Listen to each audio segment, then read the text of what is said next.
जब आपने अपनी नबूवत का, अपने मिशन का, अपने नजरिए का, अपने काज का, अपने मौक़िफ़ का, अपने नस्ब-उल-ऐन का ऐलान फरमाया तो वो लोग सारे के सारे यकसर तब्दील हो गए। उन्होंने आपकी बात मानने से इनकार कर दिया कि हम आपके इस नजरिए की तायीद नहीं करते, हम आपके इस मौक़िफ़ को तस्लीम नहीं करते, हम आपके इस मिशन और नजरिए के प्रचार करने में आपका साथ नहीं देते। आपने खुफिया तौर पर अपने नजरिए की प्रचार भी शुरू कर दी।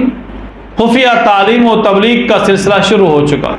आपकी जमात में शामिल होने वाले बन गए तो फिर अल्लाह तबारक व तआला के हुक्म से कि अब इस पैगाम को, इस नजरिए को थोड़ा सा फैलाएं। लेकिन कैसे? वंज़िर आशीरतकल अक़रबीन, इस दावत को का प्रचार अपने रिश्तेदारों तक, अपने अजीज़ों तक, अपने क़ुर्ब व जवार में बसने वाले लोगों तक इसका प्रचार करना है।